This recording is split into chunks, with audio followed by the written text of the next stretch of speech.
Les damos la más cordial bienvenida a su programa UNAD de Educación y Desarrollo, Mención de Honor, programa de la Universidad Nacional Abierta y a Distancia, líder en educación virtual para América Latina. Hoy seguimos en la grata compañía de la doctora Adriana Correa Velázquez, presidenta ejecutiva de Maloca. Ella es una estudiosa de la comunicación social y por supuesto ha hecho una gran cantidad de estudios posgraduales en maestrías como la Administración de Negocios, especialista en negociación de relaciones internacionales, especialista en gobierno, en gerencia de asuntos públicos y cuenta con más de 10 años de experiencia en temas culturales, fronterizos y del uso de las tecnologías de la información y la comunicación.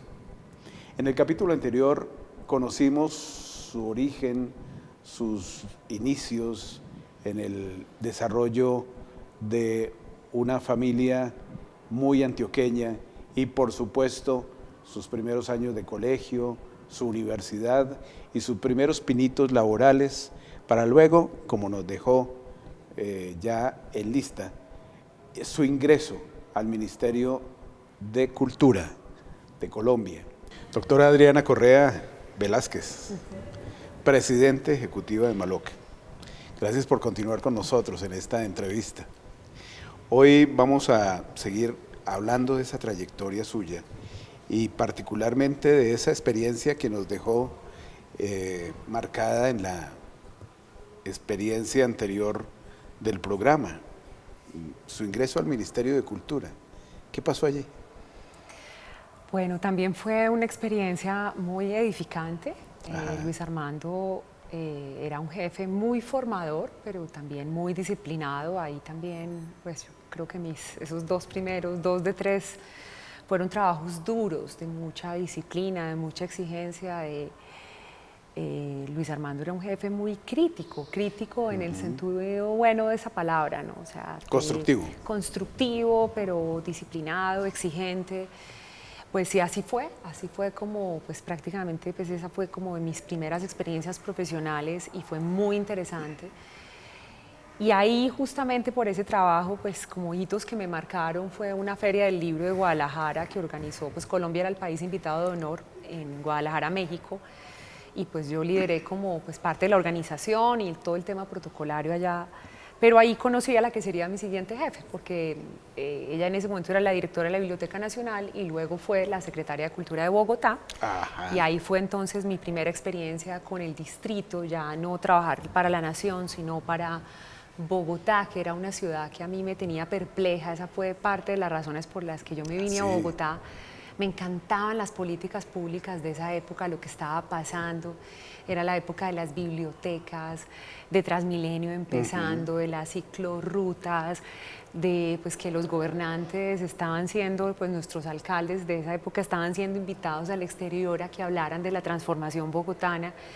Y eso todavía no había pasado en Medellín. Entonces, el tema de política pública bogotana era fascinante. Entonces, la oportunidad ya de trabajar no para la nación, sino para la alcaldía y para el distrito, pues poderosísima. Además, uno encontrarse con datos como que la Secretaría de Cultura tenía más presupuesto que el Ministerio de Cultura. Esos son datos. Sucede. Y sigue siendo tal cual. Así es. Tal cual. Bueno, en esa experiencia también usted sigue una ruta de acercamiento a las comunidades, ¿no? Y por supuesto empieza a trabajar como asesora en educación y cultura del Plan de Fronteras para Eso la es Prosperidad. un trabajo después, o sea, Sí. yo hago mi paso por la alcaldía, Y luego al ministerio. Y luego voy entonces a la Cancillería, A la al Ministerio de Cancillería. Relaciones Exteriores, y entro a un programa muy particular que se llama el Plan Fronteras para la Prosperidad. Y digo particular porque éramos los únicos de Cancillería que no usábamos el pasaporte. Era el trabajo menos diplomático del mundo, pero el más interesante, pues yo creo que de mi vida profesional, ese trabajo. Pues y ahora lo que vamos a hablar, ese fue hermosísimo porque conocí este país. Lo que nosotros hacíamos era programas de desarrollo en las fronteras. La Cancillería quería nivelar como brechas sociales que había en la frontera, y la canciller María Ángela Holguín en ese momento, yo creo que un poco desesperada de sentarse a esperar que algo pasara en la frontera, ella misma emprendió este plan, lo creó un equipo interdisciplinario para que trabajáramos desde diferentes campos haciendo proyectos de desarrollo en la frontera, y yo empecé manejando educación, cultura y deporte. Ajá. En el último año solo me dediqué a educación y cultura, pero fue espectacular. Me recorrí todos los ríos de Colombia, todos los municipios fronterizos, ese país verde, frondoso, fértil y olvidado. Olvidado, totalmente. Absolutamente olvidado y desigual y doloroso. Pero hicimos pues muchas escuelas, mucha infraestructura educativa, programas de formación musical con batuta. Llevábamos pues cosas así fantásticas, hubo municipios en donde con batuta fue la primera vez que había un curso de música en un municipio, por ejemplo, como Puerto Leguízamo, que es grandísimo, y los niños nunca habían tenido una clase. Bien. Cuando inauguramos y abrimos el curso, no nos cupieron los niños, o sea, había filas, todo el municipio se fue a inscribir. Y esperando la oportunidad. Este es un programa de paz, claro. Y esas son realmente las acciones que hacen paz, pues justamente crear ese tipo de oportunidades desde el deporte, desde la cultura, desde la educación. Eso hace un país mucho más pacífico, más pues, que las armas o que cualquier otra. Hay presencia de Estado. Exactamente. Mauricio Salazar, un amigo suyo, nos dio un testimonio de este escenario de trabajo con las TICs. Veamos. Su tarea como funcionaria de MINTIC era promocionar una política pública. Y como la cabeza de TED por Bogotá, pues yo tengo un principio, y es que yo no puedo hablar de política. Pero también en esa reunión yo le hice saber que a mí los políticos no me gustaban mucho y que le tenía repelús a la política. Y ella se fue furiosa conmigo. Y lo bonito de esto, por lo que somos muy amigos, es que ella se ensañó en demostrarme que los políticos no eran ladrones, en su gran mayoría, y que había gente que se dedicaba en el sector público a trabajar profundamente por generar cambios en la sociedad, que por eso era que ella estaba en ese sector y no en otro. Por ahora vamos a ir a unos mensajes institucionales. Queridos televidentes, recuerden que pueden escribirnos a nuestro correo institucional educacion.desarrollo@unad.edu.co y a nuestra cuenta de Twitter, @universidadunad. Ya volvemos.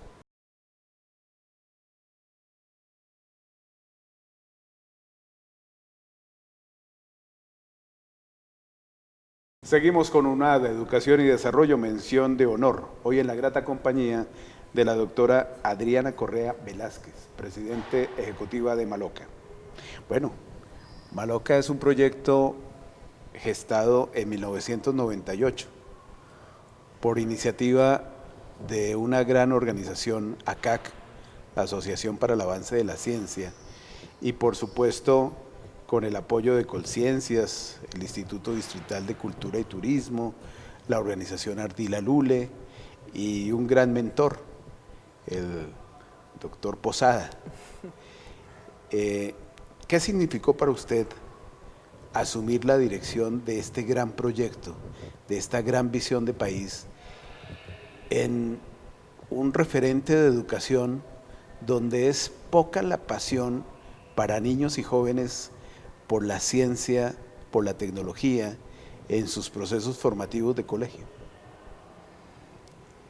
Pues asumí este reto, y te digo reto porque pues Maloca en ese momento estaba quebrada. Yo llevo acá 2 años y medio y pues quebrada no es, es literalmente quebrada.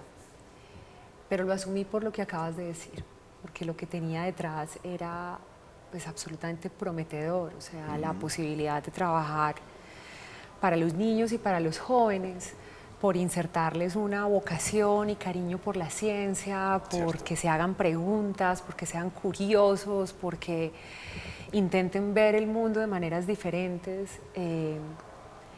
Pues ahí es donde uno se vuelve un poco temerario, yo creo que para tomar esta decisión de pues, liderar una empresa quebrada. Yo, si ves en mi hoja de vida, yo nunca he estudiado cómo desquebrar una empresa, eso no está en mi currículum, yo nunca lo había hecho, yo venía del sector público, el sector público no se quiebra, Maloca es privada, mucha gente piensa que Maloca es pública, nosotros somos una corporación privada sin ánimo de lucro, Cierto. Pero se rige por esa lógica privada, pues, y lo que, digamos, me hizo lanzarme un poco a ciegas de esa realidad tan compleja que era el tema financiero, pues era lo que había detrás, la posibilidad de devolverle este proyecto a la ciudad, de que Maloca no desapareciera para la sociedad, para Bogotá. O sea, yo pensaba mucho, pues creo que seríamos la única ciudad del mundo con más de casi 8 millones de habitantes sin un museo de ciencias. ¿Tú por qué crees que Maloca, la de 1998, después de 20 años, tal cual, llega a la quiebra? ¿Qué pasó? ¿Qué dice el análisis situacional de por qué cuando ese sueño arranca, qué hizo que se fuera perdiendo en el tiempo? Pues es multicausal. Es multicausal. Que yo, pues obviamente uno entra con unas hipótesis siempre unicausales, yo pensaba que era una, pero pasan varias cosas. Obviamente cuando Maloca nace, también nace con una visión muy poderosa de Nora Elizabeth, pues Hoyos, Sí, la anterior sí, presidente que estuvo en este puesto durante 17 años, Cierto. ella tuvo una visión grandiosa hace 20 años. Cierto. Los museos de ciencia en América Latina pues prácticamente no existían, sí, y ella sí, fue sí, la sí. que se imaginó un lugar que no existía en el continente. Tuvo todo ese apoyo y respaldo, porque yo creo que las grandes ideas y poderosas ideas siempre encuentran respaldo. Así es. Ella lo tuvo de todos los líderes del sector privado público, y cuando nació era esta joya de verdad de innovación. Y pues tú miras la línea de visitantes y pues ese comportamiento todos los primeros años fue maravilloso. Pero ¿qué pasa? Pues nosotros tenemos en el título esa palabra innovación, y cargar con ese apellido es muy duro. No es fácil. Porque supone que todo el tiempo tienes que ser nuevo. Y pues ahí ya empezaron pues, a haber problemas financieros. Maloca ni ningún museo de ciencia del mundo es autosostenible, eso es una falacia. Claro. O sea, hay estudios, nosotros pues nos basamos mucho para ir al Consejo de Bogotá en un estudio muy completo que hace pues como la red de museos de ciencia de toda América. Y ahí lo que dicen, el 86% de los museos de ciencia necesitan apoyo permanente del Estado. Total. Y Maloca no nace con ese modelo de negocio, es decir, hubo mucha inyección de dinero al principio, pero luego estuvo sujeta a los vaivenes de las administraciones. Había alcaldías que le daban, otras que no le daban. Si tú comparas eso, por ejemplo, con un modelo como el de Explora, para no irnos más lejos, Maloca nace con un modelo pues de sostenibilidad en el que todos los años la alcaldía le aporta.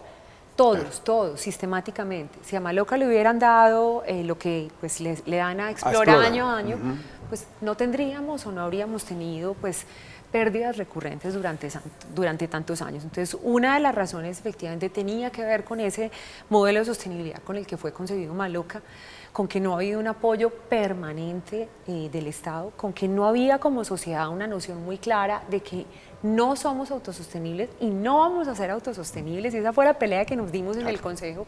Y es como si me dices que los colegios públicos tienen que ser autosostenibles, y la respuesta es no. No, porque la educación tiene que venir pues auspiciada y respaldada por el Estado. Por supuesto, tiene que haber una responsabilidad en nombre de los líderes, y a mí como gerente, mi junta directiva me tiene que exigir, y si no doy resultados y si no consigo plata con el sector privado y a través de mi taquilla, pues soy mala y me tienen que sacar. Pero de ahí a decir que vamos a ser 100% autosostenibles, no es verdad. Eso es parte de las explicaciones. La otra es la obsolescencia, claramente ya te la mencioné. Pues justamente por problemas financieros, Maloca no se siguió renovando. Los ciclos de los museos de ciencia exigen que más o menos cada 2 o 3 años tú estés cambiando contenidos para que mantengas el interés de los usuarios y de tus visitantes. Y Maloca se paralizó justamente porque entró en una crisis financiera. Lo otro es que teníamos un tema de gobernanza difícil, esas cosas parecen más tácitas, pero era una junta directiva de 14 miembros. Esos son como todos y nadie. Entonces, la junta hoy es más pequeña, es una junta de 7 miembros. Más dúctil para la toma de decisiones. También hay una rotación en la representación de la alcaldía. Antes estaba la Secretaría de Desarrollo Económico, ahora está la Secretaría de Educación, que es nuestro relacionamiento más natural con los colegios. Entonces, fueron muchas capas las que abordamos y seguimos abordando, porque sacar pues una empresa o una corporación de una quiebra no es un tema de 1 ni de 2 años, y no es unicausal, como ya hablábamos. son muchas causas y vamos poco a poco haciéndolo. El año pasado dimos excedentes, por primera vez en 17 años tuvimos excedentes. Ya empezaste muy bien. Entonces, pues ya con eso estamos muy contentos y pues toda esta renovación obedece a la confluencia de recursos públicos y privados que gestionamos entre el 2017 y hoy. Perfecto. Bueno, vamos a hablar más tarde de la prospectiva de Maloca. Por supuesto, ahora vamos a ir a unos mensajes institucionales. Recuerden que también pueden escribirnos a nuestro correo institucional educacion.desarrollo@unad.edu.co y vernos en nuestro canal UNAD en YouTube. Ya regresamos.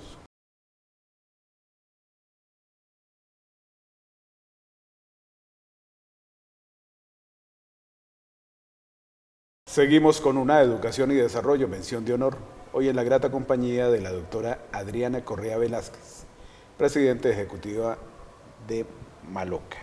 Prospectiva, presente y prospectiva. Presente, estamos acá en un escenario bellísimo. Y asqueroso. Y asqueroso. ¿Será cierto decir esas dos cosas al tiempo? Absolutamente. Cierto, Conviven las dos palabras en esta exposición. Conviven las dos palabras. Guácala. La ciencia del asco. Exactamente. Cuéntanos Entonces, de esto.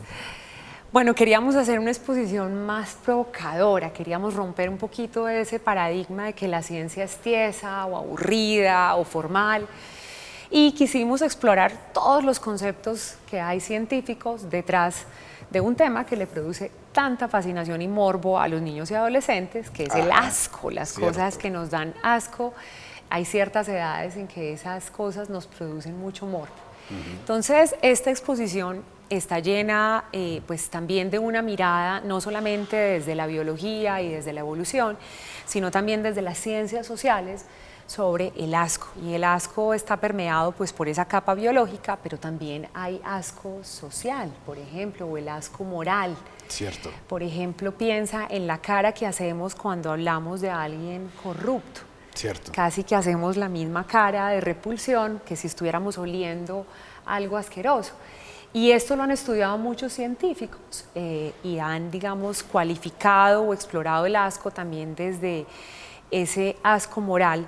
Y también esta exposición lo que intenta decir es, no solamente detrás del asco está la biología, la evolución, ese instinto que nos protege de cosas que nos pueden hacer daño, sino que la mayoría de las cosas asquerosas han sido pues, cosas que hemos ido desaprendiendo por nuestros padres, por la sociedad en la que vivimos.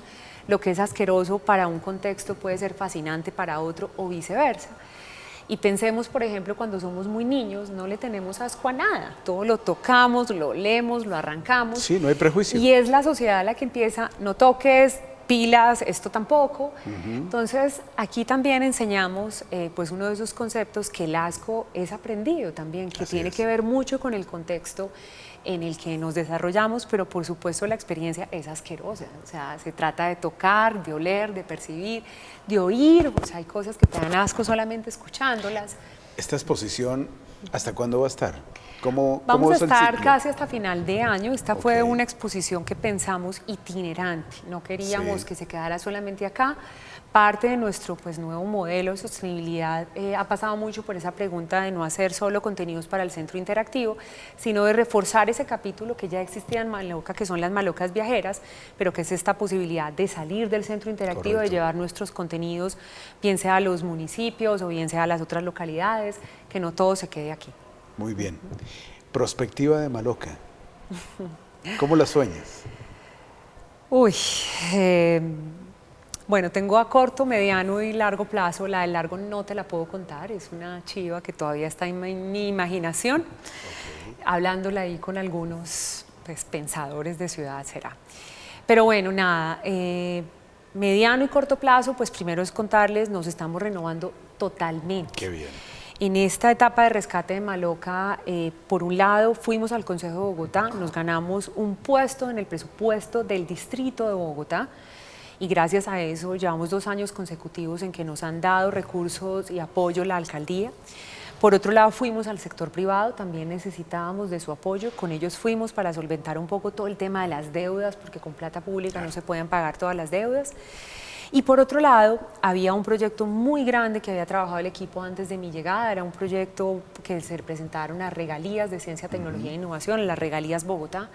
Nos lo ganamos, 11.000 millones de pesos para renovar todos los contenidos de Maloca. Excelente. Entonces llevamos 2 años en obra, estamos cambiando todo el centro interactivo, estamos replanteando nuestras salas, vamos a tener salas nuevas. Esta pues es una de las exposiciones itinerantes que hicimos con plata de la alcaldía, pero con regalías.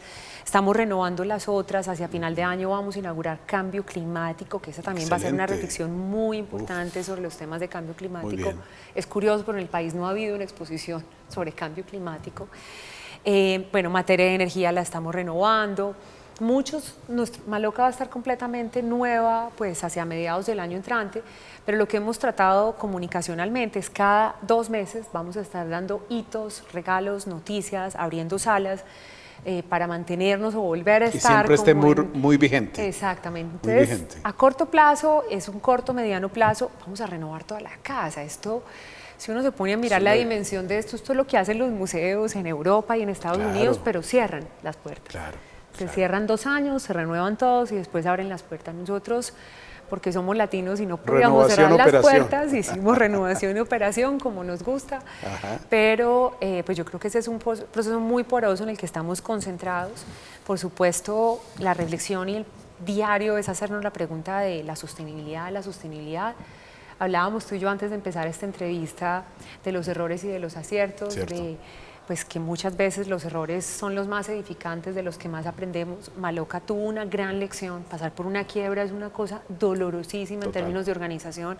Maloca llegó a estar muchos meses sin pagarle a los empleados, o sea, esta gente, todos son héroes. O sea, se quedaron acá, o sea, lo mío puede ser vocacional, pero yo llegué... Son héroes, al final, ellos llevaban muchos meses, imagínate, sin salario, las empleadas del servicio, pues a muchas casi que o las estaban expulsando de sus casas o ya no tenían cómo mandar sus hijos al colegio y todos resistieron, porque creían en este proyecto, siguen aquí. Entonces, no se nos puede olvidar que nos quebramos. Y yo sé que, claro, tenemos que hablar de contenidos y los estamos renovando, pero hay una reflexión muy presente, es en la supervivencia, y tampoco se nos puede olvidar que esta ciudad estuvo a punto de cerrar Maloca, lo que eso hubiera significado para una sociedad. Y ahí pues simplemente la pregunta es de cara al público y también de cara al trabajo que tenemos que hacer, es esa conciencia del valor de la ciencia, tecnología e innovación y de la apropiación de la CTI. Tal vez que es lo fundamental. Nosotros no trabajamos en investigación, pero sí en enseñanza y divulgación de los contenidos. Correcto. Y el valor que como sociedad le estamos dando a ese capítulo todavía es muy tímido, casi que la labor es prácticamente desde el alfabetismo. Desde la alfabetización, perdón. Fíjate que Adriana Padilla habla de ese equilibrio que tú estás logrando en Maloca. Veámoslo. Adri es una mujer perseverante, es una mujer constante, apasionada, divertida, trabaja mucho, mucho. Pero es agradable trabajar con Adri, o sea, tiene habilidades técnicas, tiene habilidades humanas, tiene un gran potencial, o sea, técnico desde su expertise, desde su conocimiento, pero también tiene grandes potencialidades como ser humano. Es muy cálida, Adri, con su sonrisa y con su forma de ser, logra inspirar, logra transmitir, entonces resalto eso de ella, o sea, resalto cómo tiene un balance entre lo técnico y entre lo personal. Querida líder inspiradora, ha llegado el momento de hacerte una invitación. La UNAD, en el marco de su 38º aniversario, le ha seleccionado como una de las principales líderes de nuestro país en la construcción de escenarios posconflicto y, claro, por esos méritos de vida y obra que en esa juventud que hoy tienes ya la ejemplifican para nuestra historia como un valioso referente del presente y el futuro del liderazgo social. En virtud de lo anterior, usted será distinguida en la ceremonia de galardonados que se celebrará el día 16 de agosto de 2019, en donde se le otorgará mención de honor por la educación y Desarrollo de Colombia. Allí la estamos esperando. Wow, no, bueno, qué maravilla, qué cosa tan conmovedora, de verdad que se me encharcan los ojos. Yo creo que soy muy joven en este sentido para recibir esto, pero pues de verdad, gracias. Pues, que te incentive siempre para ir adelante. Bueno, y algunos de tus amigos y personas que han participado en el programa conocieron de esta decisión y te envían unos mensajes. Adri, vos sabés lo orgullosa que me siento de vos y de haberte acompañado de alguna forma en este camino. Son 22 años, hoy hice la cuenta. Seguí siendo una inspiración, un ejemplo para nosotras, para mis hijas, para tantas mujeres que ven en vos un ejemplo de integridad, eso es muy importante, de inteligencia, de tesón, de trabajo. O sea, seguirnos inspirando y acá estamos para seguirnos acompañando muchísimos años más que esos 22 que ya han pasado.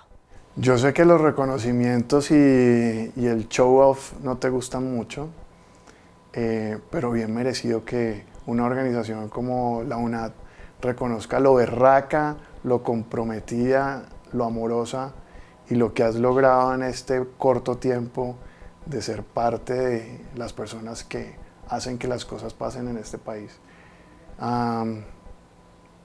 Bueno, yo ya te lo he dicho, pero gracias por haberme escogido como tu amigo, gracias por haberme mostrado que tu mundo es diferente a lo que yo veía y por ser mi cómplice y mi consejera siempre. Adri, qué felicidad poderte expresar a ti en este momento, pero también a todos los que nos están viendo, que desde lo que haces estás logrando inspirar, estás logrando conectar. Y yo creo que los reconocimientos hay que hacerlos cuando uno está así, joven y bello como tú. No esperar a que uno esté ya viejito para hacer un reconocimiento, cuando ya se haya ido a otro mundo, sino aquí en la tierra hoy, y que te digan y que a través de este programa te podamos decir gracias, Adri Correa, gracias por tus aportes profesionales, pero también gracias por ser mi amiga y gracias por estar siempre presente. Un abrazo y un beso enorme. Bueno, antes del cierre, un mensaje de esperanza para los jóvenes, para los niños, para todos los que ven este programa. Pues yo creo que siempre hay oportunidades para el que quiera transformar esta sociedad. O sea, somos un país de infinitos problemas, pero también de infinitas soluciones, y yo creo que todo el que piensa en esa clave, desde cualquier disciplina, desde lo que esté estudiando o desde la formalidad o informalidad, el que se conecte con esa misión, yo creo que siempre va a tener cabida en este país. O sea, los necesitamos a todos, las oportunidades son infinitas. Yo creo que ese sería el mensaje. Bueno. A nuestros televidentes, muchas gracias por su compañía. No olviden escribirnos a nuestro correo institucional educacion.desarrollo@unad.edu.co y a nuestra cuenta de Twitter @universidadunad. Hasta la próxima.